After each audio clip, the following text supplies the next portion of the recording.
आज हम लोग बेसिक डिस्कशन करेंगे कैपिटल गेन का, computation of capital gain.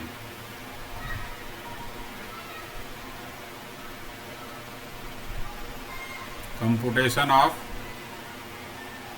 Capital gain. हमारे पास दो तरह के कैपिटल एसेट हो गए। हमारे पास दो तरह के कैपिटल एसेट हैं, एक है आपका शॉर्ट टर्म और एक लॉन्ग टर्म। ठीक है, हम आपको पहले फॉर्मेट देंगे। फॉर्मेट क्या है हमारा, कैसे कंप्यूट करते हैं, उसके बाद जो भी फॉर्मेट में अलग अलग पॉइंट हम लिखेंगे सारे को अलग अलग डिस्कस करेंगे। ठीक है, तो हमारे पास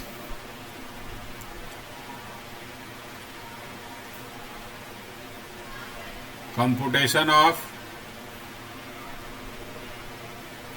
लॉन्ग टर्म कैपिटल गेन।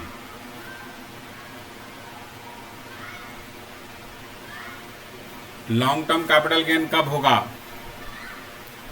ये होगा जब when long term capital asset transfer. अगर हम लॉन्ग टर्म कैपिटल एसेट्स को ट्रांसफर करेंगे तो हमारा लॉन्ग टर्म कैपिटल गेन होगा। ठीक है, ये सिंपल है एकदम। लास्ट क्लास में हम लोग समझ लिए थे कि शॉर्ट टर्म कैपिटल एसेट्स और लॉन्ग टर्म कैपिटल एसेट्स कैसे होता है। ठीक है, सर यहाँ पर एसेट लिखना भूल गए हम। लॉन्ग टर्म कैपिटल एसेट अगर ट्रांसफर करेंगे तो हमारा लॉन्ग टर्म कैपिटल गेन होगा, और अगर short term capital assets transfer करेंगे तो उसको बोलेंगे हम लोग शॉर्ट टर्म कैपिटल गेन। तो पहले हम लोग फॉर्मेट डिस्कस करते हैं, computation of long term capital gain in general. कुछ एक्सेप्शन है, कुछ एक्सेप्शन भी बताएंगे।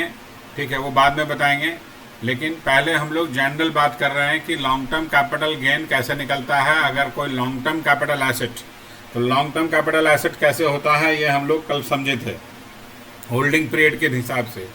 Holding period of the capital asset will decide that particular capital asset is short term और लॉन्ग टर्म। ये होल्डिंग पीरियड ही बताएगा आपको। तो holding period of the asset से डिसाइड होता है कि वो पर्टिकुलर एसेट लॉन्ग टर्म है या शॉर्ट टर्म है। ठीक है, वो हम लोग कल पढ़ लिए थे। कुछ एसेट्स 12 महीने के बाद लॉन्ग टर्म हो जाते हैं आफ्टर 12 मंथ, कुछ एसेट 24 मंथ के बाद लॉन्ग टर्म हो जाते हैं, और कुछ कैपिटल एसेट 36 मंथ के बाद लॉन्ग टर्म हो जाते हैं। आपके कॉपी में लिखा हुआ होगा, कल हम लोग पढ़े थे ये। ठीक है, कुछ एसेट 12 महीना, कुछ एसेट 24 महीने और कुछ 36 महीने के बाद लॉन्ग टर्म कैपिटल एसेट हो जाते हैं। तो आपको ध्यान से देखना होगा कि वो पर्टिकुलर एसेट जब ट्रांसफर हो रहा है क्या वो लॉन्ग टर्म कैपिटल एसेट है, यानी उसका होल्डिंग पीरियड 12 महीना, 24 महीना और 36 महीना, जिस भी कैटेगरी में वो कैपिटल एसेट फॉल करता है उस कैटेगरी के हिसाब से आपको देखना होगा किस कैटेगरी में वो आता है। ठीक है, अगर वो 12 महीने के बाद कैपिटल एसेट लॉन्ग टर्म हो रहा है तो उसको बेचने से जो गेन होगा उसको हम लॉन्ग टर्म कैपिटल गेन बोलेंगे।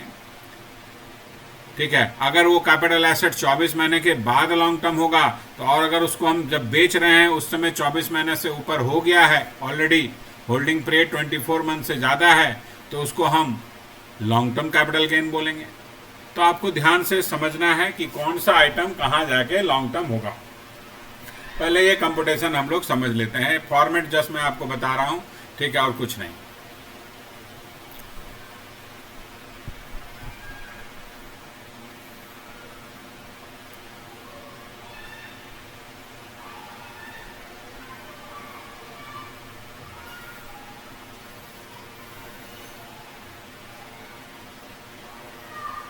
कोई भी कैपिटल गेन हमको निकालना है इसी फॉर्मेट में, computation of long term capital gain. सबसे पहले हम लोग लिखेंगे full value of sale consideration. Full value of sale consideration सबसे पहले लिखेंगे। जो सेल किए हैं उसका फुल वैल्यू क्या है, शॉर्ट में हम इसको बोल सकते हैं FBSC, full value of sale consideration. इसमें से माइनस होगा आपका एक्सपेंसेस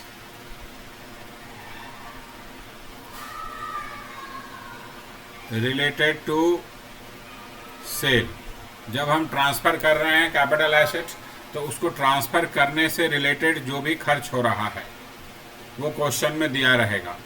तो एक्सपेंसेस रिलेटेड टू सेल अगर है तो उसको हम माइनस करेंगे। इसको माइनस करने के बाद आपके पास आ जाएगा नेट सेल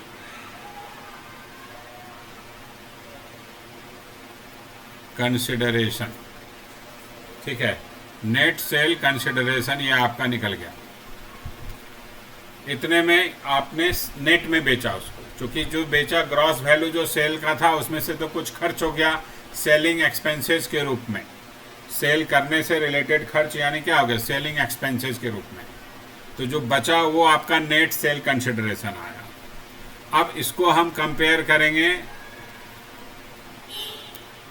ठीक है, इसको भी फॉर्मेट है। अभी मैं आपको एक एक चीज सारा समझाऊंगा डिटेल में। Full value of sale consideration का मतलब क्या होता है, एक्सपेंसेस रिलेटेड टू सेल कैसे हम चेक करेंगे, इन अभी जो लिखने जा रहे हैं वो टर्म उसको कैसे कैलकुलेट करेंगे, सारा अलग अलग हम आपको एक्सप्लेन करेंगे। बस अभी फॉर्मेट पहले लिख रहे हैं। ठीक है,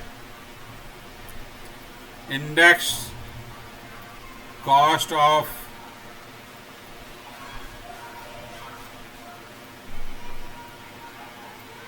एक्विजिशन।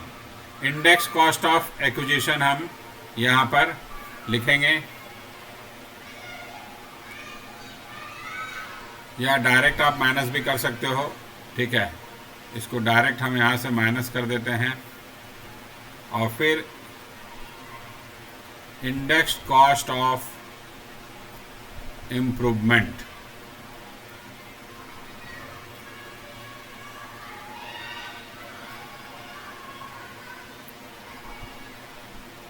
ये दोनों माइनस हो जाएगा तो आपके पास आ जाएगा लॉन्ग टर्म कैपिटल गेन। ठीक है, LTCG मतलब लॉन्ग टर्म कैपिटल गेन। फिर इसमें लॉन्ग टर्म कैपिटल गेन से हम एग्जेम्पशन माइनस करेंगे। जो जो एग्जेम्पशन मिलता है under capital gain provision, section 54 से लेकर 54G तक है। 54G, सेक्शन 54 से लेकर 54G तक का आपको अलग अलग तरह का एग्जेम्पशन है। तो जो भी एग्जेम्पशन मिल रहा है सभी मिलेगा ये जरूरी नहीं, जिसका कंडीशन एग्जाम फुलफिल कर रहा है उस एग्जेम्पशन को हम यहाँ से माइनस करेंगे। ये एग्जेम्पशन माइनस हो जाएगा तो आ जाएगा taxable long term capital gain. Taxable long term capital gain.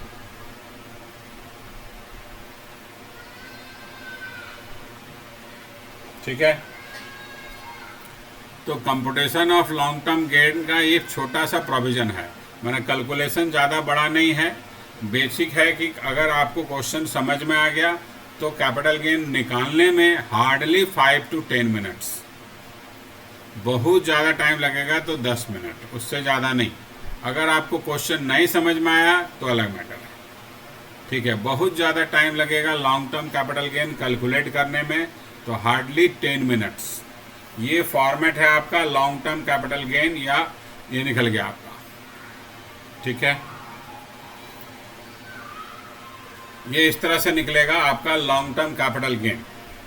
Okay, अब इसमें जो टर्म है वो हम एक्सप्लेन करेंगे आपको। ये जो टर्म दिया हुआ है full value of sale consideration का मतलब क्या होता है, एक्सपेंसेस रिलेटेड टू सेल का मतलब क्या होता है और कैसे कैलकुलेट करेंगे इसको हम। अगर डायरेक्ट नहीं दिया हुआ है तो कैसे इसका कैलकुलेशन होगा। इंडेक्स कॉस्ट ऑफ एक्विजिशन क्या होता है ये समझना है। इंडेक्स कॉस्ट ऑफ इम्प्रूवमेंट क्या होता है ये समझना है। और एग्जेम्पशन का जो पार्ट है वो बाद में डिस्कस करेंगे, वो आज डिस्कस नहीं करेंगे। ठीक है ना, क्योंकि एग्जाम्पशन हमको वन बाय वन सारा पढ़ना है, ठीक है, तो एग्जाम्पशन आज नहीं, सिर्फ कैलकुलेशन तक हम लोग यहाँ तक समझ लेंगे कि ये जो अमाउंट निकल रहा है ये कैसे निकल रहा है। तो आज हम आपको डिस्कस करेंगे full value, sale, index cost कैसे निकलता है और इंडेक्स कॉस्ट ऑफ इम्प्रूवमेंट कैसे निकलता है। ठीक है, बाकी एग्जाम्पशन का पार्ट जो है वो कल डिस्कस करेंगे और फिर हम लोग क्वेश्चन बनाना शुरू कर देंगे। ठीक है, तो ये फॉर्मेट था computation of long term capital gain का। ठीक है, लॉन्ग टर्म कैपिटल गेन का वर्किंग में और शॉर्ट टर्म कैपिटल गेन का वर्किंग में थोड़ा सा डिफरेंस है। अगर वो asset short term capital asset है और उसको हम ट्रांसफ़र कर दिए हैं तो उसका जो कैपिटल गेन निकलेगा थोड़ा अलग निकलेगा, थोड़ा सा डिफरेंट है। ठीक है ना, ज़्यादा डिफरेंस नहीं है, थोड़ा सा डिफरेंस है। ठीक है, कुछ टर्म सेम है, कुछ टर्म सेम है। जो डिफरेंस वाला पॉइंट है बस यही दो में डिफरेंस है, बाकी कहीं डिफरेंस नहीं है। ठीक है, तो उसका भी फॉर्मेट हम आपको पहले लिख ही देते हैं। ठीक है, शॉर्ट टर्म का कैपिटल गेन कैसे निकलेगा उसका भी फॉर्मेट हम लोग लिख लेते हैं।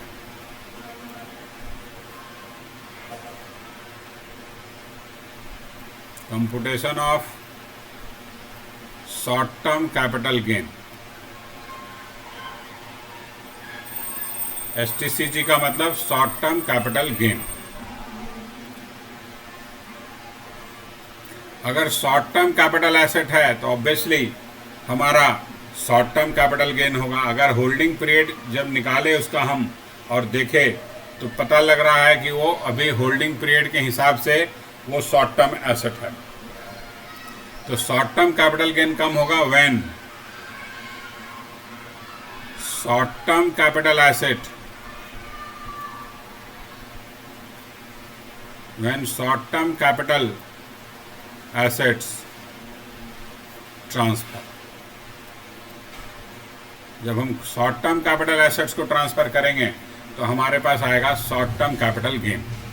वो होल्डिंग पीरियड से आपको पता चल जाएगा कि आपका जो एसेट है वो शॉर्ट टर्म है या लॉन्ग टर्म, वो हम डिसाइड कर देंगे होल्डिंग पीरियड के बेसिस पे। ठीक है, तो सबसे पहले यहाँ लिखेंगे full value of sale consideration. ठीक है, full value of sale consideration, इसका अमाउंट आ जाएगा।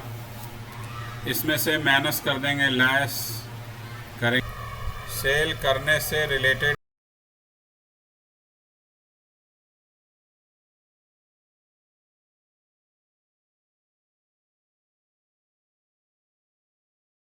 जो खर्च है, इसको माइनस करने के बाद आपके पास आ जाएगा net sale consideration.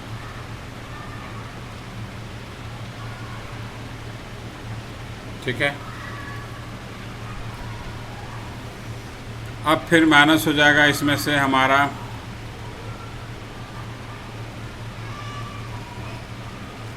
Cost of acquisition,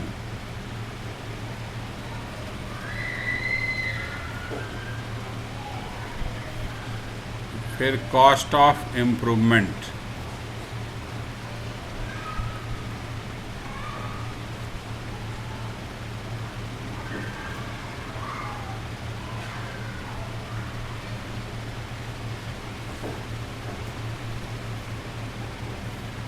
ये दोनों माइनस कर देंगे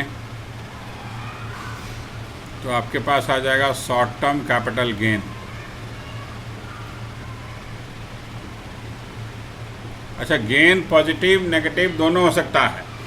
ठीक है ना, तो गेन आप यहाँ ऐसा मत समझिएगा गेन का मतलब ऑलवेज पॉजिटिव, नहीं। हम कभी कभी लॉस भी लिखेंगे, अगर नेगेटिव में आंसर आएगा तो लॉस भी लिख सकते हैं, शॉर्ट टर्म कैपिटल लॉस भी लिख सकते हैं। ठीक है, तो ऐसा नहीं समझना है कि गेन का मतलब पॉजिटिव है, इनकम ही होना है। ये नेगेटिव मत आएगा अगर तो हम लॉस लिख देंगे। ठीक है, और फिर इसमें से माइनस करेंगे हम लोग एग्जेम्पशन। अगर एग्जेम्पशन का कंडीशन फुलफिल हो रहा है, ठीक है, अगर एग्जेम्पशन का कंडीशन फुलफिल हो रहा है तो एग्जेम्पशन माइनस करेंगे। ये एग्जेम्पशन अंडर सेक्शन 54 जो भी आपको एग्जाम्शन मिलेगा अंडर सेक्शन 54 अलग अलग बहुत सारा एग्जाम्शन है, ठीक है। तो माइनस करेंगे जिसका कंडीशन जिसमें शॉर्ट टर्म कैपिटल गेन के तहत भी एग्जाम्शन अवेलेबल है, जो एलिजिबल है। सारा एग्जाम्शन नहीं मिलेगा, ऐसा नहीं कि सब मिलने वाला। जिसके लिए एसएससी यानी पर्सन इज एलिजिबल, जिसका कंडीशन फुलफिल हो रहा है वही एग्जाम्शन मिलना है आपको, ठीक है। तो ये आ जाएगा आपका taxable short term capital gain.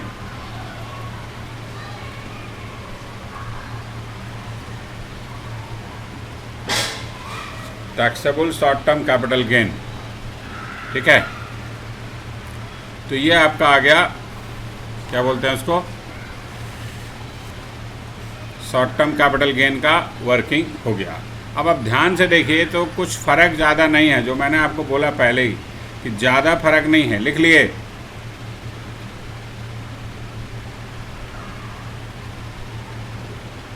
लिख लिया। दोनों स्टेटमेंट में ज़्यादा फर्क नहीं है। देखिए इसमें कोई फ़र्क नहीं, हम जो आप बताया पहले ही बताया आपको कि जो डिफरेंस आएगा वो यहीं पर है,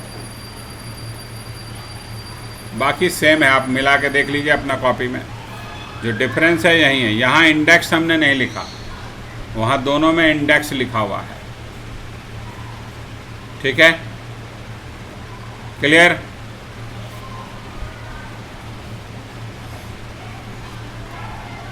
जनरली इंडेक्स हमारा इंडेक्स कॉस्ट ऑफ एक्विजिशन, ठीक है, और इंडेक्स कॉस्ट ऑफ इम्प्रूवमेंट, ये जनरली लॉन्ग टर्म में इंडेक्सेशन होता है, लेकिन शॉर्ट टर्म में हम इंडेक्सेशन नहीं करते हैं। अंतर दोनों में बस इतना ही है, बाकी कोई डिफरेंस नहीं है। अब आइए जो टर्म आ रहा है उसका मीनिंग समझ लेते हैं। Full value of sale consideration का मीनिंग, फिर एक्सपेंसेस रिलेटेड टू सेल, ये तो जो है, ठीक है। फिर इंडेक्स कॉस्ट ऑफ एक्विजिशन कैसे निकलेगा, और इंडेक्स कॉस्ट ऑफ इम्प्रूवमेंट कैसे निकलेगा। कॉस्ट ऑफ इम्प्रूवमेंट का मतलब क्या है, कॉस्ट ऑफ एक्विजिशन का मीनिंग क्या है, ये सारा चीज़ हम लोग अभी समझ लेंगे, ठीक है। आइए सबसे पहले full value of sale consideration.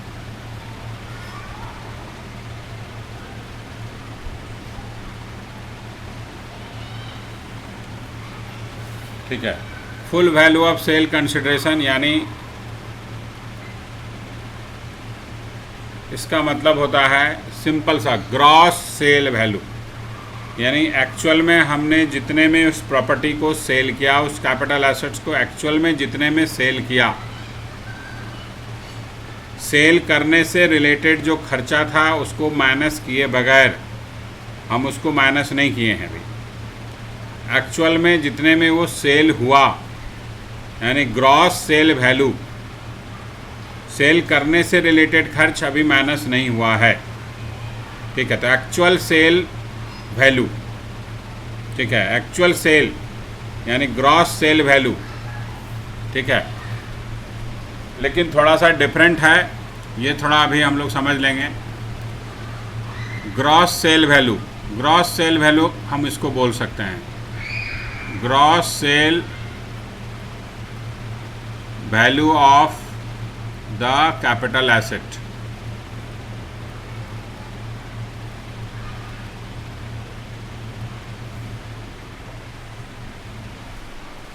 Gross sale value of the capital asset.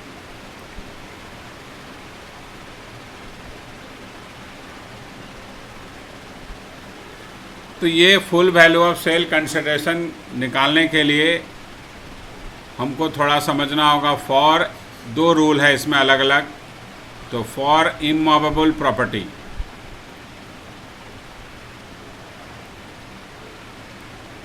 अच्छा, इमूवेबल प्रॉपर्टी का फुल वैल्यू, इमूवेबल प्रॉपर्टी में क्या आ जाएगा भाई आपके पास? इमूवेबल प्रॉपर्टी क्या हो जाएगा? तो लैंड, बिल्डिंग, फ्लैट, ये सारे इमूवेबल प्रॉपर्टी होगा, ठीक है। तो इमूवेबल प्रॉपर्टी अगर हम बेच रहे हैं तो full value of sale consideration कैसे निकलेगा, इसके लिए आपको थोड़ा सा सेक्शन 50C का प्रोविज़न को ध्यान में रखना पड़ेगा। Only this section 50C is only applicable for immovable property, okay. ये अदर प्रॉपर्टी पे एप्लीकेबल नहीं होता है।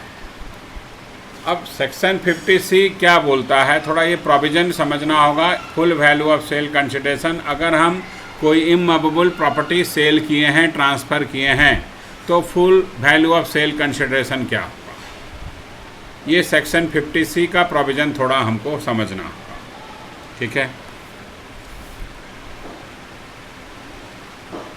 आइए, इसके हिसाब से रूल बोलता है, ठीक है, रूल बोलता है इफ़, चूँकि अच्छा इमूवेबल प्रॉपर्टी जब सेल होता है ना, इमूवेबल प्रॉपर्टी जब सेल होता है तो उसका रजिस्ट्री जब होता है, ठीक है ना, कोई भी लैंड अगर बेच रहा है तो गवर्नमेंट डिपार्टमेंट में रजिस्ट्री कराना पड़ता है उसका जाके कि मेरे नाम से लैंड हो जाए। तो रजिस्ट्री जब कराएंगे तो वहाँ स्टाम्प पेपर में सारा डॉक्यूमेंट, सारा चीज़ लिखना पड़ता है और स्टाम्प ड्यूटी लगता है, स्टाम्प ड्यूटी। तो स्टाम्प ड्यूटी जो लगता है ना, वो सरकारी वैल्यू के हिसाब से लगता है कि लैंड का सरकारी वैल्यू क्या है, जिसको हम लोग दूसरे वर्ड में बोलते हैं स्टाम्प ड्यूटी वैल्यू, ठीक है। तो जो स्टाम्प ड्यूटी वैल्यू होगा ना हमारा प्रॉपर्टी का, इमूवेबल प्रॉपर्टी का, उसके वो बहुत इम्पॉर्टेंट टर्म है यहाँ, ठीक है ना। तो आइए हम लोग समझ लेते हैं। अगर हमारा इफ़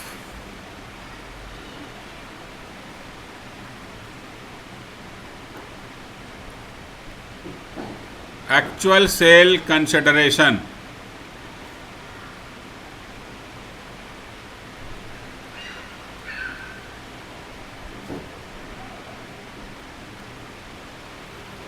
नहीं, सॉरी, ये थोड़ा गलत हो गया।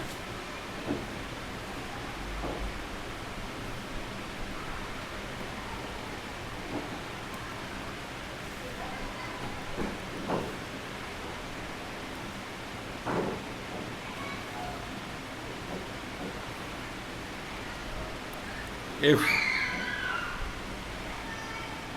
stamp duty value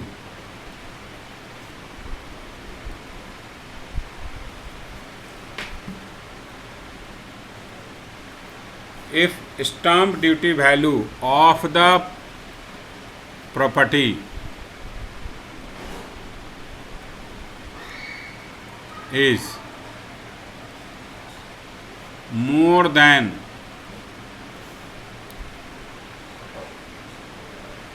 110% of actual sale consideration,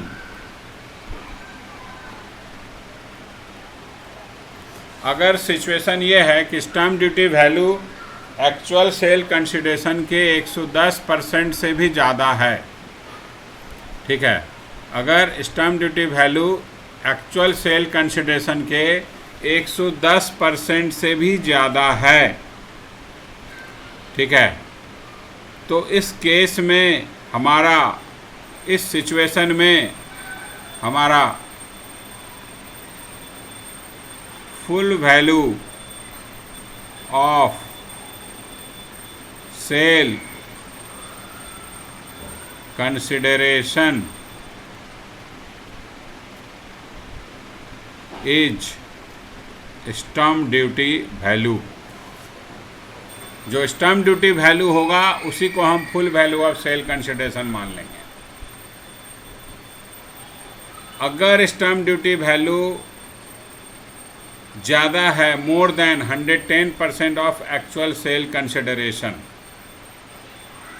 ठीक है, तो उस केस में full value of sale consideration is stamp duty value. Clear, समझ में आया? एकदम सिंपल है। वो अभी हम लोग क्वेश्चन भी कर लेंगे इसका, ठीक है ना, एकदम समझ में आ जाएगा पूरा का पूरा A to Z।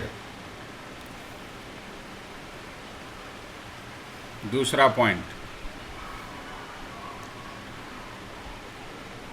If stamp duty value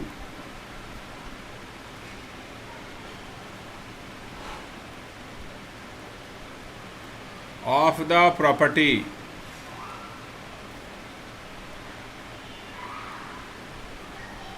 is equal or less than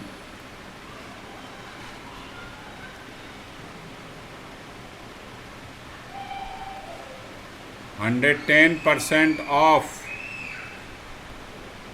actual sale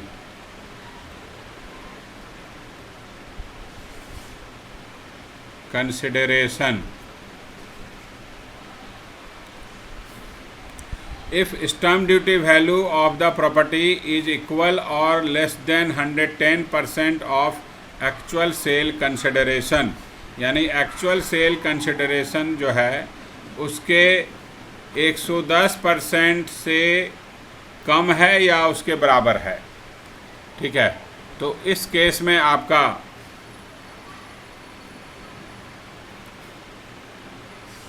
full value of cell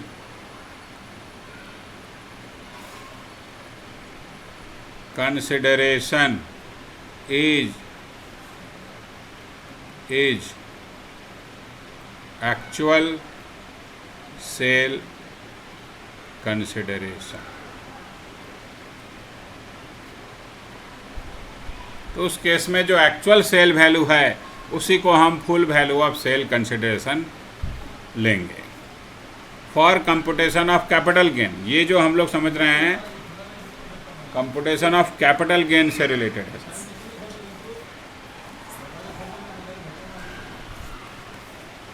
ठीक है, समझ में आया बात? अब थोड़ा सा ध्यान देना, यहां तक लिख लिए? हेलो,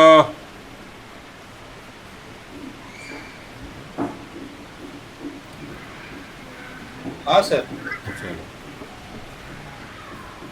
अब थोड़ा सा ध्यान दीजिएगा, कुछ पॉइंट हम बताते जा रहे हैं, ये भी बहुत इम्पोर्टेंट है। पहला इम्पोर्टेंट बात, ठीक है,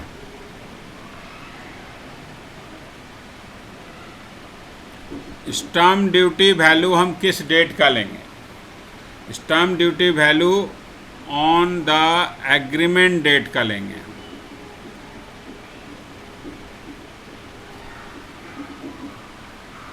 क्योंकि एग्रीमेंट होता क्या है, जब कोई इमूवेबल प्रॉपर्टी, प्रैक्टिकल बात कर रहे हैं, इमूवेबल प्रॉपर्टी जब सेल होता है, ठीक है ना, सेल होने का बात होता है, तो पहले कुछ एडवांस हो जाता है।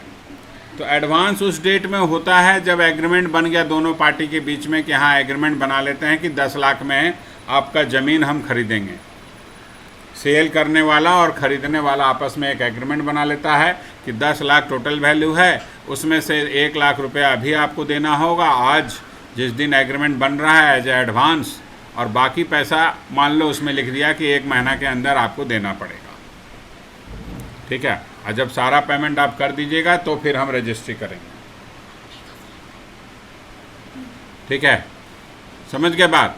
तो जनरली इसी तरह से होता है।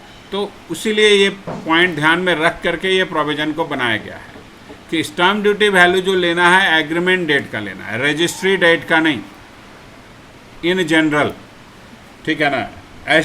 हम लोग स्टैम्प ड्यूटी वैल्यू किस डेट का लेंगे? एग्रीमेंट डेट का, नॉट ऑफ रजिस्ट्रेशन डेट। क्योंकि जब एग्रीमेंट हो जाएगा, सारा पेमेंट आ जाएगा, तब हम प्रॉपर्टी का रजिस्ट्री कर देंगे उसके नाम पर जो हमसे खरीदा प्रॉपर्टी। तो रजिस्ट्रेशन डेट का नहीं लेना आपको, जनरली एग्रीमेंट डेट का लेना है। लेकिन अब यहाँ पर एक झमेला है जो आपको याद रखना होगा। नॉर्मल रूल ये है कि एग्रीमेंट डेट का ही लेना है आपको, लेकिन झमेला क्या है, ये बहुत इंपॉर्टेंट पॉइंट है। If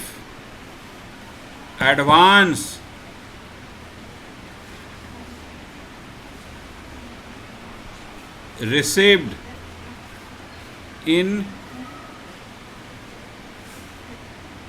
cash or other than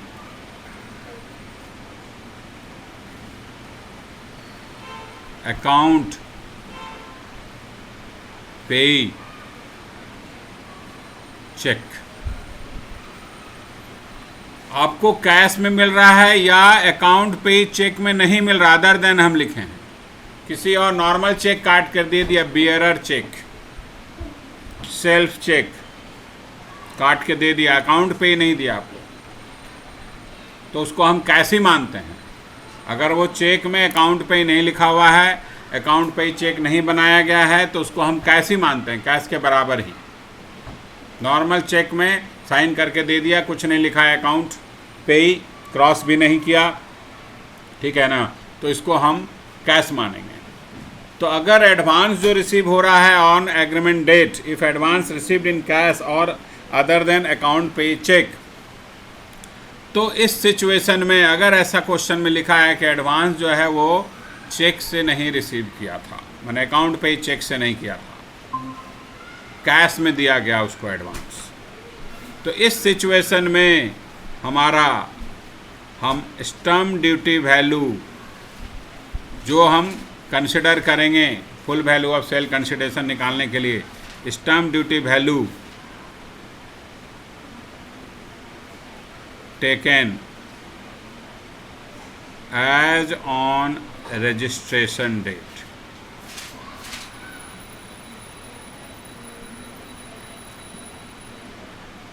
अगर एडवांस कैश में आ रहा है एग्रीमेंट डेट पे, ठीक है, तो हम stamp duty value registration date वाला लेंगे, एग्रीमेंट डेट वाला नहीं लेंगे, ठीक है, क्लियर, कोई दिक्कत?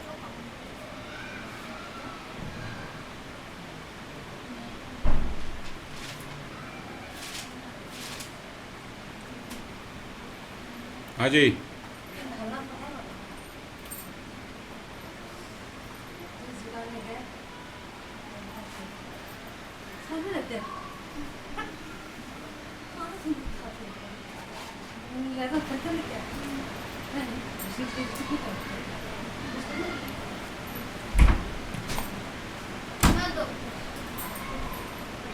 समझ में आया बात? ये अभी सबका क्वेश्चन हम लोग कर लेंगे, अभी पहले रूल लिख लीजिए, एकदम सारा question A to Z her situation का करेंगे। जनरली हम स्टैम्प ड्यूटी वैल्यू लेंगे एग्रीमेंट डेट का, यहाँ पर full value of sale consideration निकालने के लिए। लेकिन अगर क्वेश्चन में लिखा है कि एग्रीमेंट डेट में उसने जो एडवांस पे किया रिसीव किया वो कैश में रिसीव कर लिया, तो उस केस में हम स्टैम्प ड्यूटी वैल्यू लेंगे रजिस्ट्रेशन डेट से, ठीक है, रजिस्ट्रेशन डेट वाला स्टैम्प ड्यूटी वैल्यू लेंगे। साथ ही साथ एक पॉइंट और आपको ध्यान रखना होगा यहाँ पर, ठीक है, इस सिचुएशन में एक पॉइंट और ध्यान रखना है। क्या ध्यान रखना है कि उस केस में actual sale consideration, actual sale consideration means actual sale value minus, less कर देते हैं, लेस लिख देते हैं, लेस, ठीक है, advance received in cash, advance received in cash. जो एडवांस कैश में रिसीव किया ना, उसको हम एक्चुअल सेल कंसिडरेशन इस सिचुएशन में मानेंगे ही नहीं। इसीलिए जो भी एक्चुअल सेल कंसिडरेशन लेना है, एक्चुअल सेल वैल्यू से एडवांस जो कैश में लिया उसको घटा के हटा देंगे। क्लियर, कोई दिक्कत? समझ में आया बात? तो जनरली हम stamp duty value registration date का लेंगे।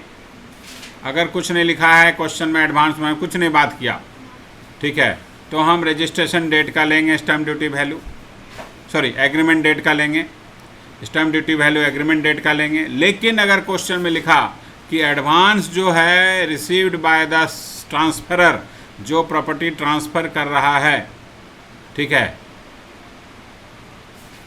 उस केस में हम एडवांस अगर कैश में ले रहा है तब हम जाके stamp duty value registration date का लेंगे।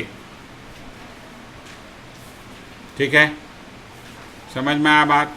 और जब ये सिचुएशन आएगा तो एक्चुअल सेल कंसिडरेशन से भी हम एडवांस रिसीव्ड इन कैश हटा देंगे। हटाने के बाद जो एक्चुअल सेल कंसिडरेशन बचेगा उसका 110% निकालेंगे। ऊपर लिखे हैं ना 110% ऑफ एक्चुअल सेल्स कंसिडरेशन। तो इस सिचुएशन में हम ये जो अमाउंट बच रहा है घटाने के बाद, क्योंकि हम एक्चुअल सेल कंडीशन में से एक्चुअल सेल वैल्यू घटा दिए, तो ये बचा, घटाने के बाद जो बचेगा 110% of actual sale consideration, actual sale consideration.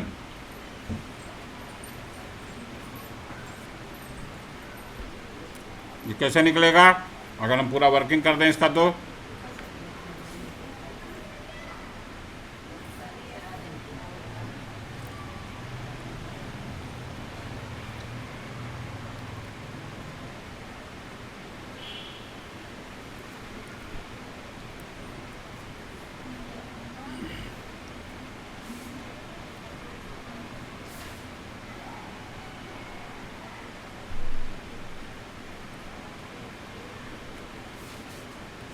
ठीक है, जो एक्चुअल सेल वैल्यू है उसमें से एडवांस घटा देंगे, फिर जो आएगा उसका 110% निकाल लेंगे, फिर उसको कंपेयर करेंगे स्टैम्प ड्यूटी वैल्यू से जो रजिस्ट्रेशन डेट वाला है, फिर देखेंगे कि स्टैम्प ड्यूटी वैल्यू क्या उससे ज़्यादा है या कम है। ठीक है,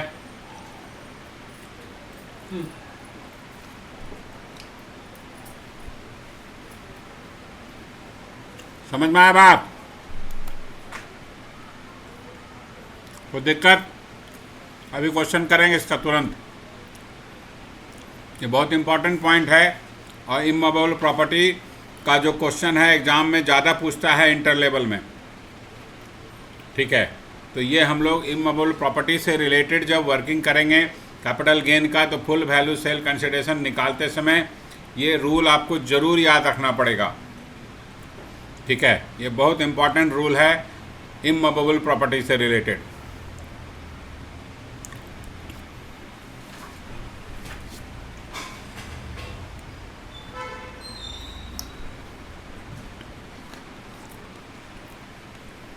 समझ गए?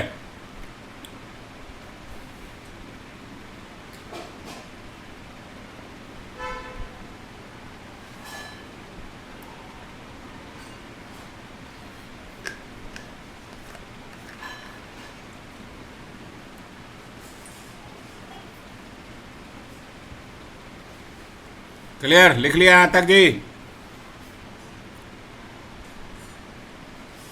चलो अब इसका क्वेश्चन हम लोग एग्जाम्पल के थ्रू समझ लेते हैं।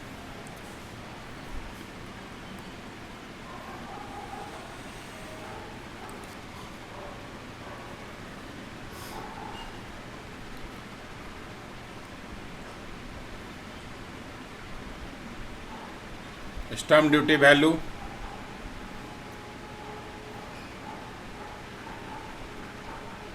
Actual sale consideration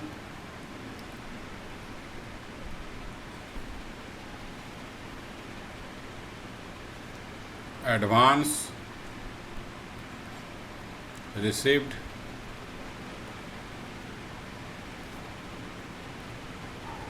hundred 10% of actual sale consideration और लास्ट में full value of sale consideration. इस तरह से आप लोग कॉलम बना लीजिएगा समझने के लिए।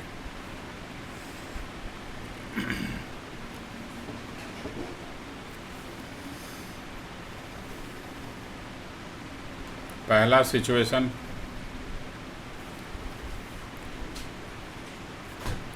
फर्स्ट सिचुएशन, अगर आपका स्टैम्प ड्यूटी वैल्यू जो है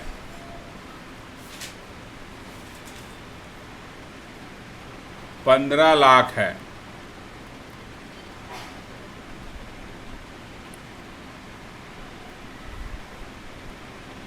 एग्रीमेंट डेट का,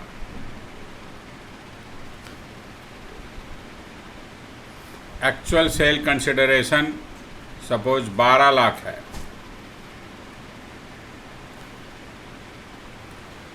2 लाख रुपया एडवांस में आया था, ठीक है, इन अकाउंट पे चेक,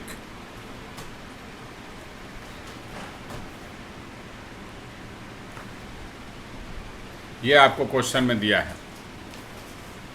इतना चीज़ मिनिमम हमको चाहिए क्वेश्चन में, ठीक है, कम से कम 2 चीज़ तो चाहिए, स्टैम्प ड्यूटी वैल्यू और एक्चुअल सेल कंसिडरेशन, ठीक है।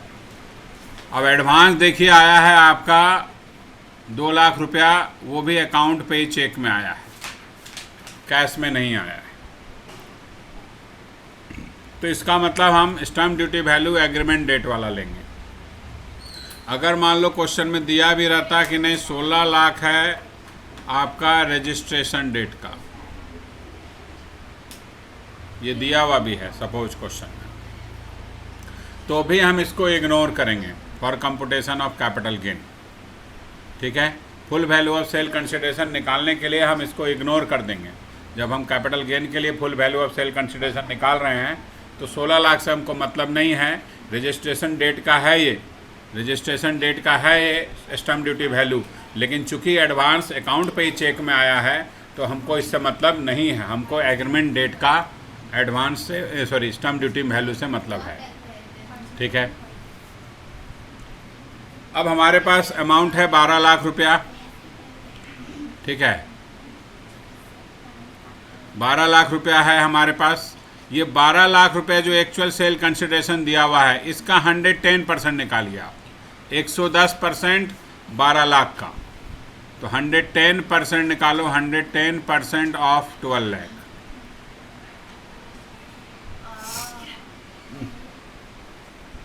हंड्रेड 10% ऑफ 12 लाख कितना होगा,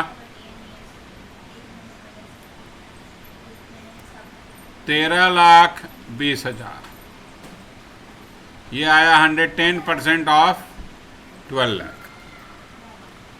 ठीक है, 13,20,000।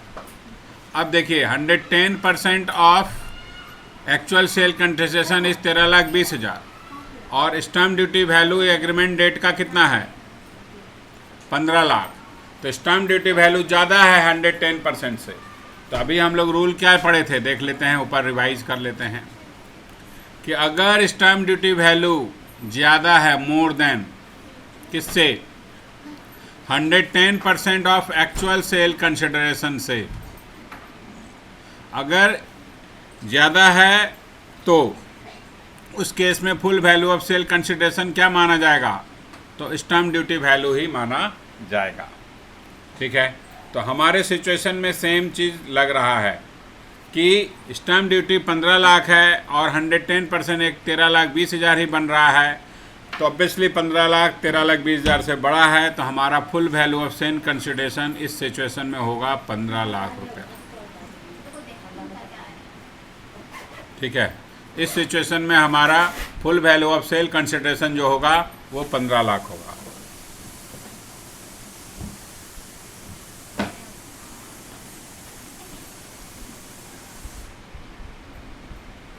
ठीक है। नेक्स्ट सिचुएशन आइए,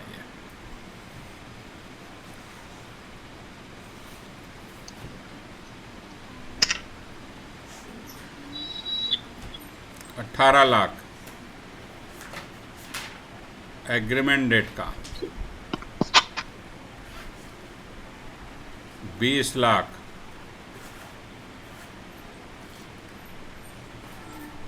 रजिस्ट्रेशन डेट का,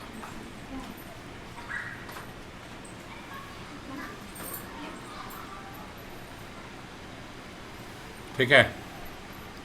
एक्चुअल सेल कंसिडरेशन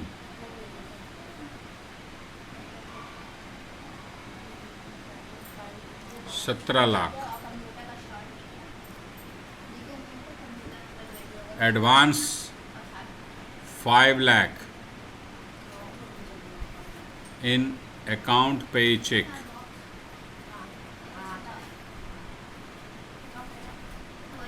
ठीक है, on agreement date. Agreement date में एडवांस के रूप में 5 लाख रुपया रिसीव किया गया, लेकिन अकाउंट पे चेक में रिसीव हुआ। तो अब हमारा full value of sale consideration क्या होगा? जब अकाउंट पे चेक में एडवांस आ रहा है तो ऑब्वियसली हम एग्रीमेंट डेट का स्टैम्प ड्यूटी वैल्यू लेंगे। ठीक है, अब हमको निकालना है जो 17 लाख है इसका 110% कितना होगा। 17 लाख का 110% कितना होगा, निकाल लीजिए।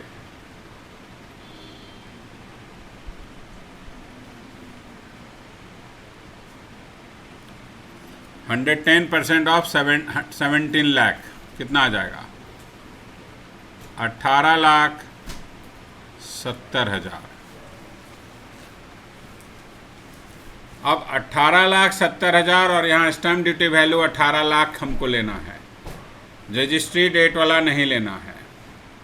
ठीक है, 18 लाख लेना है तो 18 लाख इससे कम है, इस वैल्यू से कम है।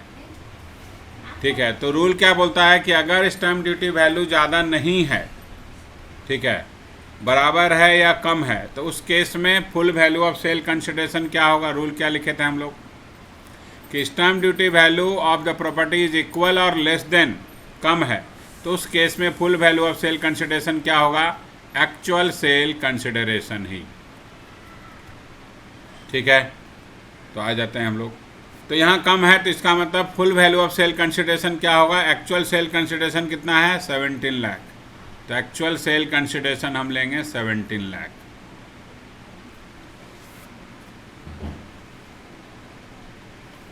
ठीक है,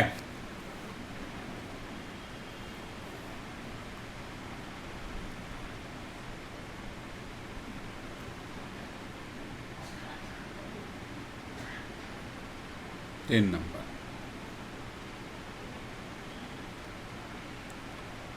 $20 lakh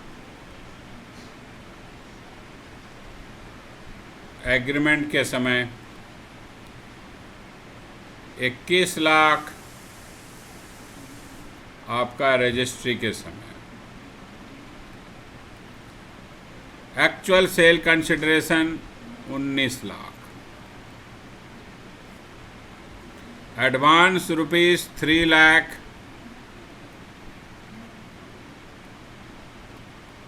received other than account pay check। Other than account पे चेक, तो अदर देन मतलब अकाउंट पे चेक में नहीं रिसीव किया, किसी और रूप में रिसीव किया हो। ठीक है, तो ये क्वेश्चन है आपके पास।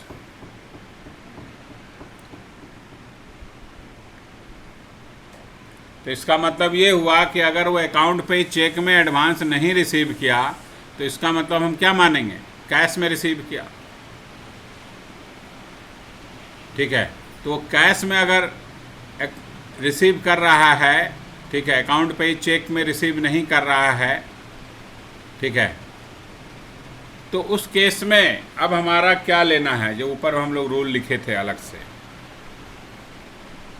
देखिए कि if advance received in cash और अदर देन अकाउंट पे cheque, stamp duty value taken as of registration date, registration date वाला स्टैम्प ड्यूटी वैल्यू लेंगे। और एक्चुअल सेल कंसिडरेशन का मतलब उस समय हो जाएगा actual sale value minus advance received in cash. ठीक है, आइए, तो यहाँ 19 लाख रुपया दिया हुआ है, 19 लाख में से 3 लाख घटा देंगे, क्योंकि एडवांस जो 3 लाख आया वो कैश में आया है। क्लियर? एडवांस जो आया है 3 लाख वो कैश में आया है। तो जो 3 लाख कैश में आया है वो इससे घटाएंगे, उसके बाद हम उसका 110% निकालेंगे। और हमको स्टैम्प ड्यूटी वैल्यू जो लेना होगा अब ये 21 लाख लेना होगा। तो अब हम यहाँ 110% निकालेंगे। 110% 110% ऑफ 19 लाख माइनस 3 लाख यानी 16 लाख का। तो 16 लाख का आप 110% निकालिए, कितना आ जाएगा? 17,60,000। ये 110% आ गया। अब आप इससे कंपेयर करेंगे 21 लाख वाले और इससे, इसमें दोनों में जब बड़ा कौन है? ऑब्वियसली 21 लाख बड़ा है, यानी स्टैम्प ड्यूटी वैल्यू इससे बड़ा है। अगर स्टैम्प ड्यूटी वैल्यू इससे बड़ा है तो हमारा full value of sale consideration क्या होगा? तो स्टैम्प ड्यूटी वैल्यू होगा। तो 21 लाख हमारा full value of sale consideration.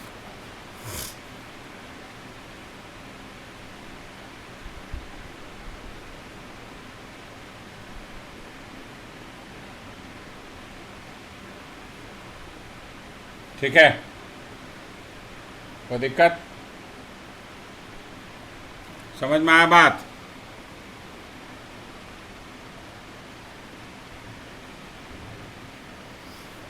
समझ में आया जी?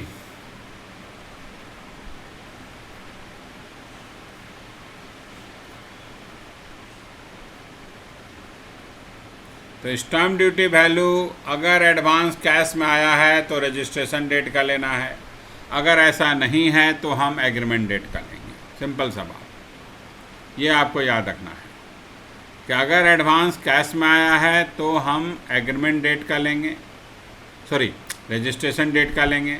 एडवांस कैश में नहीं आया है, अकाउंट पे चेक में आया है, ठीक है, तो उस केस में हम लोग एग्रीमेंट डेट का लेंगे। अगर क्वेश्चन साइलेंट है, एग्रीमेंट एडवांस के बारे में कोई बातें नहीं किया है, कुछ नहीं किया, एडवांस आया नहीं आया कुछ नहीं बता रहा है, ठीक है, तो उस केस में हम लोग एग्रीमेंट डेट का ही लेंगे। ठीक है, तो 18 लाख मान लेते हैं कि हमारा एग्रीमेंट डेट का आपको दिया हुआ है, और उसी तरह 19 लाख आपको दिया हुआ है रजिस्ट्रेशन डेट का क्वेश्चन में advance, sorry stamp duty value. Actual sale consideration मान लीजिए आपका 16,50,000 रुपया है, ठीक है, एक 16,50,000 रुपया में हम एक्चुअल में सेल किए हैं। एडवांस के बारे में कुछ नहीं बोलता है, तो जब एडवांस के बारे में कुछ नहीं बोल रहा है तो हम stamp duty value agreement date का ही लें। हम अपने मन से ये एज्यूम नहीं कर सकते हैं कि एडवांस कैश में आया होगा, ठीक है, तो हम मानेंगे यहाँ पर कि एडवांस है ही नहीं, जो भी सारा पेमेंट एक बार में आया, 16,50,000 रुपये एक बार में आया, ठीक है, तो हम एग्रीमेंट डेट का स्टैम्प ड्यूटी वैल्यू लेंगे। अब आप 16,50,000 का 110% निकाल लीजिए। 110% ऑफ 16,50,000, ठीक है, 16,50,000 का आप 110% निकालिए, कितना आएगा?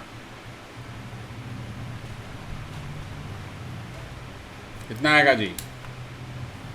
16,50,000 का 110% कितना आ रहा है?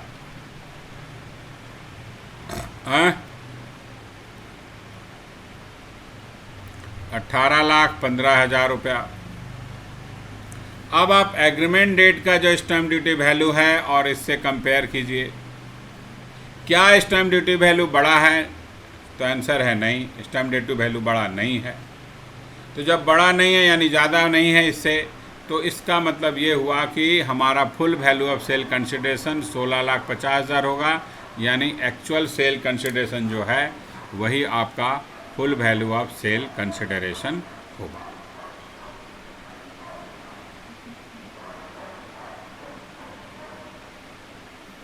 क्लियर? कोई दिक्कत?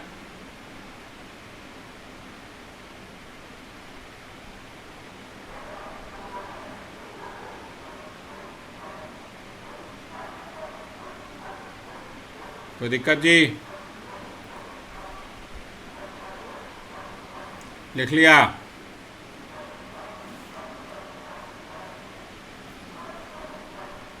हाँ जी, कितनी है सर? समझ में आया बात? फुल वैल्यू सेल कंसिडरेशन निकालते समय क्या ध्यान रखना है कि स्टैम्प ड्यूटी वैल्यू जनरली हम एग्रीमेंट डेट का लेंगे। ठीक है, पहला चीज़ ये ध्यान रखना है। एडवांस अगर कैश में लिखा है तो हम stamp duty value registration date का लेंगे। ठीक है, दूसरा चीज़ 110% हमको निकालना है एक्चुअल सेल कंसिडरेशन का, फिर उसको कंपेयर करेंगे स्टैम्प ड्यूटी वैल्यू से।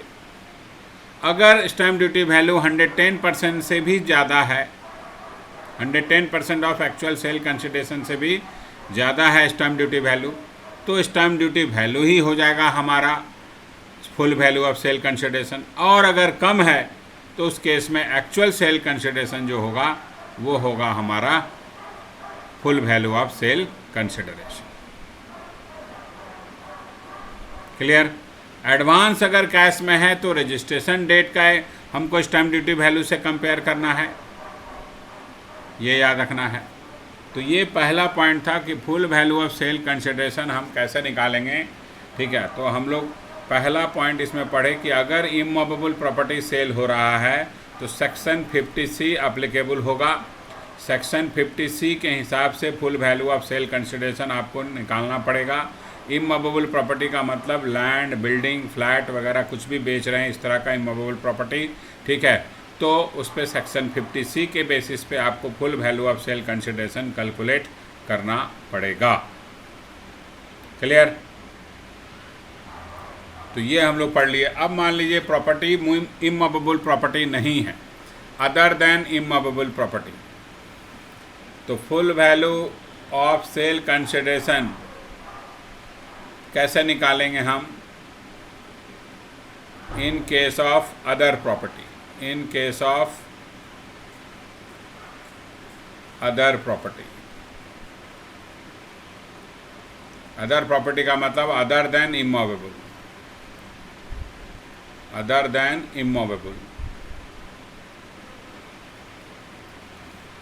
तो इसमें कुछ नहीं निकालना है आपको, कुछ नहीं रूल है इसके हिसाब से, इसमें कोई रूल नहीं है, नॉर्मल रूल है सिंपल कि जो एक्चुअल सेल वैल्यू है वही हो जाएगा full value of sale consideration.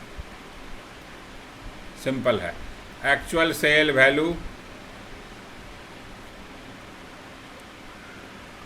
Consider as full value of sale consideration.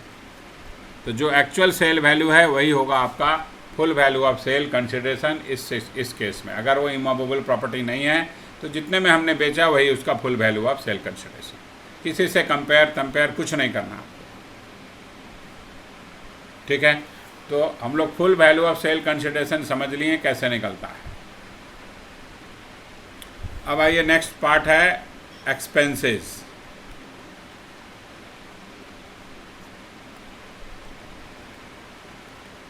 Related to transfer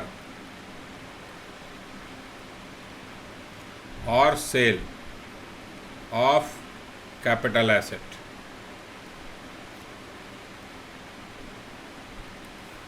तो expenses related to capital assets कैसे हमको समझ में आएगा? एकदम सिंपल है भाई, क्वेश्चन में दिया होगा कि भाई कितने में हमने बेचा उस प्रॉपर्टी को, ये क्वेश्चन में मेंशन होगा। ठीक है, साथ ही साथ ये भी लिखा रहेगा कि बेचने में 5,000 रुपये का खर्च हो गया। ठीक है ना, तो एक्सपेंसेज हम डायरेक्टली रिलेटेड टू ट्रांसफर ही लेना है आपको। Any expenses which is directly related, any expenses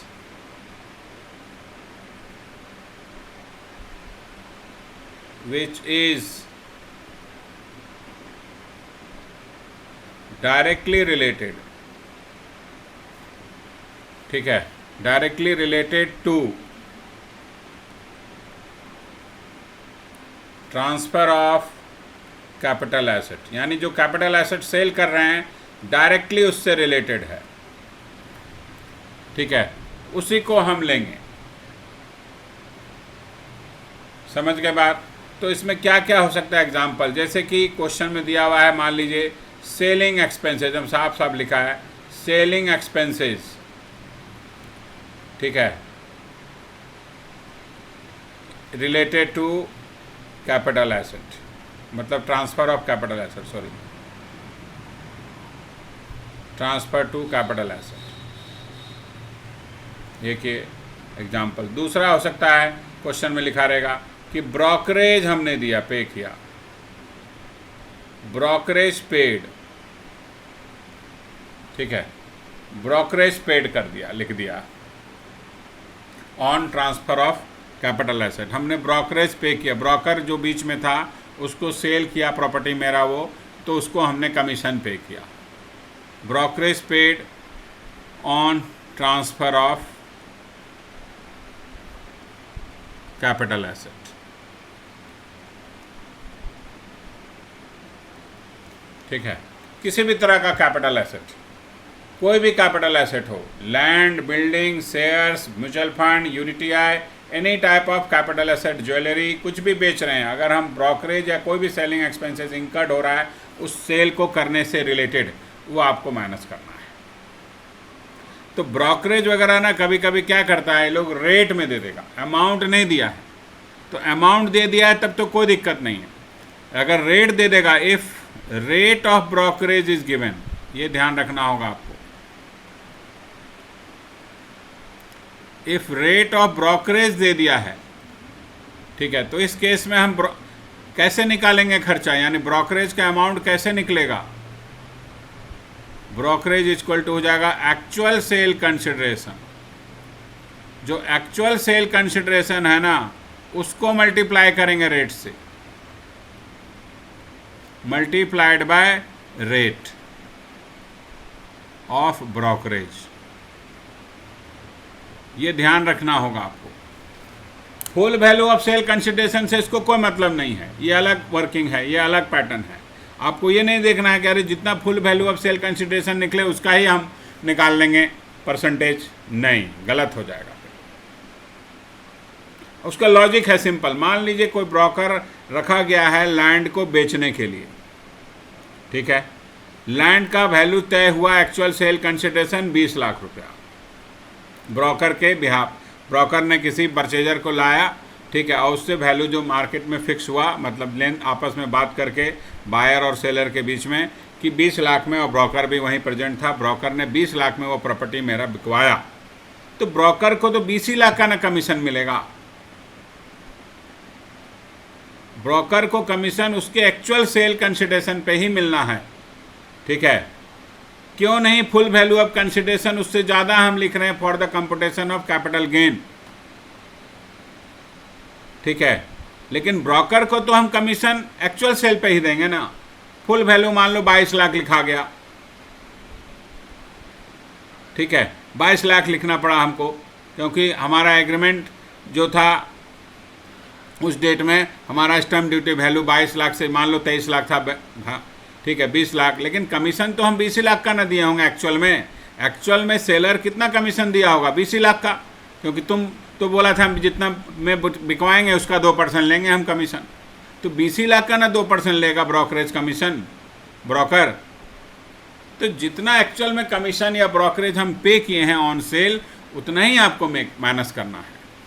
इसीलिए अगर रेट दिया है तो ध्यान रखिएगा एक्चुअल सेल कंसिडरेशन से मल्टीप्लाई करना है रेट को, full value of sale consideration से नहीं। यहाँ गलती होता है, स्टूडेंट सोचता है जितना फुल वैल्यू लिखे उसी का निकाल देते हैं कमीशन, नहीं, गलत हो जाएगा, क्योंकि ब्रोकर तो 20 लाख में ही प्रॉपर्टी को बिकवाया, तो ब्रोकर को 20 ही लाख का कमीशन मिलेगा, 20 लाख का कमीशन ही दिया होगा सेलर, उससे ज़्यादा देगा ही नहीं।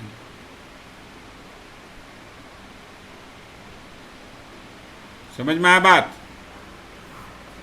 इसीलिए आपको ये ध्यान रखना है, सेल कंसिडरेशन कभी अगर रेट में दे दिया है तो एक्चुअल सेल वैल्यू का ही रेट यूज कीजिएगा। ये दोनों माइनस होने से आपके पास आ जाता है नेट सेल कंसिडरेशन, ठीक है। ये दोनों माइनस होने के बाद आपके पास आ जाएगा नेट सेल कंसिडरेशन, और नेट सेल कंसिडरेशन से हम फिर माइनस करेंगे either index cost of acquisition, ठीक है, या सिंपल कॉस्ट ऑफ एक्विजिशन। वो डिपेंड करता है आपका property long term capital gain है तो हम इंडेक्स कॉस्ट ऑफ एक्विजिशन लेंगे। लॉन्ग टर्म कैपिटल एसेट्स के लिए हम गेन निकाल रहे हैं तो हम इंडेक्स कॉस्ट ऑफ एक्विजिशन लेंगे, ठीक है। लेकिन अगर हम शॉर्ट टर्म का निकाल रहे हैं तो इंडेक्स कॉस्ट ऑफ एक्विजिशन नहीं लेंगे, ठीक है। हम simple cost of acquisition minus करेंगे। समझ में आया बात कि नहीं आया?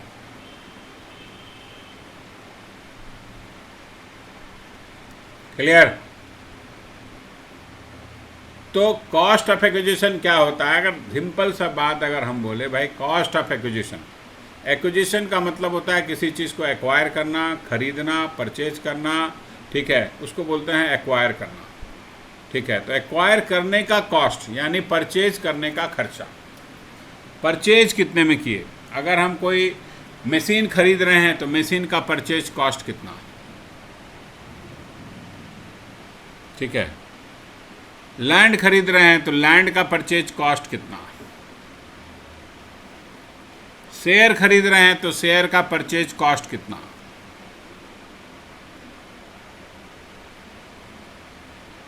ठीक है।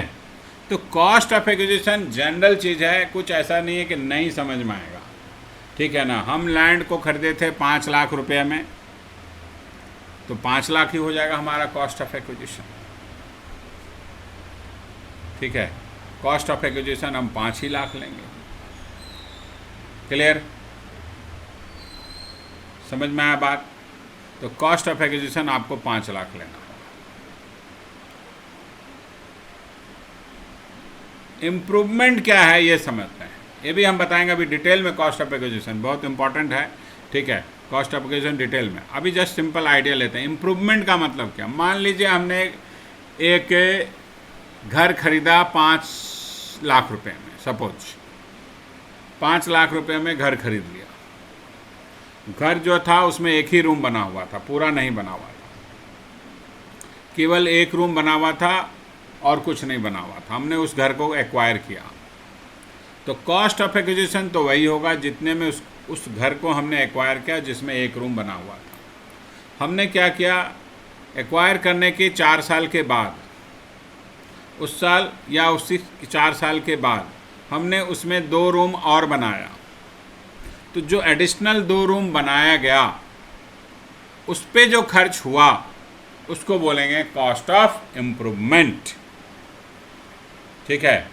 तो एडिशनल जो कैपिटल एक्सपेंडिचर हो रहा है on the property, capital expenditure, cost of improvement कभी भी रेवेन्यू एक्सपेंडिचर नहीं लेंगे हम, ठीक है ना। Cost of improvement becomes the part of total cost of the property, ठीक है। तो प्रॉपर्टी का यानी कैपिटल एसेट्स का तो मतलब ही होता है लॉन्ग टर्म, मैंने जनरली, ठीक है। तो उसमें हम लोग कैपिटल एक्सपेंडिचर का ही बात करेंगे, रेवेन्यू एक्सपेंडिचर का नहीं, ठीक है। तो इम्प्रूवमेंट कॉस्ट जब भी होगा वो कैपिटल एक्सपेंडिचर होगा, ठीक है ना। जैसे 2 रूम बनाया, 2 रूम एडिशनल क्रिएट किया, एक रूम पहले से बना हुआ था, जब खरीदा था तो एक ही रूम बना था, 2-4 साल के बाद उसमें 2 रूम और बनाया गया, तो उसको बोलेंगे हम कॉस्ट ऑफ इम्प्रूवमेंट। क्लियर? समझ में आया बात कि नहीं आया? ठीक है। तो ये अलग अलग छोटा छोटा मीनिंग है, हम लोगों को समझना है टर्म, तभी जाके हमको सारा कंप्यूटेशन सही बनेगा, ठीक है ना। तो इस सारा डिस्कशन हम लोग कल करेंगे। कॉस्ट ऑफ एक्विजिशन का डिटेल हम लोग डिस्कशन कल करेंगे और कॉस्ट ऑफ इम्प्रूवमेंट का भी डिटेल डिस्कशन कल करेंगे। आज हम लोग समझ लिए full value of sale consideration और उससे रिलेटेड खर्चा को कैसे हम लोग देखेंगे, ठीक है। कल हम लोग कॉस्ट ऑफ एक्विजिशन समझेंगे और फिर कैसे इंडेक्सेशन होता है ये भी समझेंगे। सारा डिटेल में हम लोग कॉस्ट ऑफ एक्विजिशन का और कॉस्ट ऑफ इम्प्रूवमेंट का कल हम लोग डिटेल में कर लेंगे, ठीक है। तो आज हम लोग यहाँ तक पढ़ लिए full value of sale consideration कैसे निकलता है, फॉर्मेट समझ लिए, शॉर्ट टर्म कैपिटल गेन और लॉन्ग टर्म कैपिटल गेन का फॉर्मेट वर्किंग का कैसे है, कैलकुलेशन का, ये पॉइंट हम लोग समझ लिए। इसको अच्छी तरह से देख लीजिएगा, क्योंकि जब हम फुल फ्लेज क्वेश्चन बनाएंगे तो सबसे पहले जितना भी क्वेश्चन मेरे नोट्स में है जो लैंड बिल्डिंग यानी इमूवेबल प्रॉपर्टी से रिलेटेड है वो सारा पहले करेंगे, ठीक है, वो सारा सॉल्व करेंगे पहले, क्योंकि ज़्यादा करके क्वेश्चन जो पूछता है एग्ज़ाम में वो इमूवेबल प्रॉपर्टी से रिलेटेड ही पूछता है। इस बार भी जो कैपिटल गेन का क्वेश्चन आया वो भी इमूवेबल प्रॉपर्टी से रिलेटेड आया। तो जनरली क्वेश्चन जो एग्ज़ाम में आता है वो इमूवेबल, बाकी भी पॉइंट बहुत सारा है, वो सारा पॉइंट पढ़ेंगे, 15-16 पॉइंट है कैपिटल गेन में अलग अलग, ठीक है। कैपिटल एसेट से रिलेटेड रूल्स भी थोड़ा थोड़ा अलग अलग है, ठीक है, वो सारा कवर करेंगे। लेकिन एक एक करके पहले रूल पढ़ लेंगे लैंड एंड बिल्डिंग का, उसका सारा क्वेश्चन बना लेंगे, फिर और भी जो कैपिटल एसेट्स है उसका भी एक एक करके रूल समझते जाएंगे, फिर सारा क्वेश्चन करते जाएंगे, ठीक है। चलो तो आज इतना ही, फिर कल मिलेंगे हम लोग।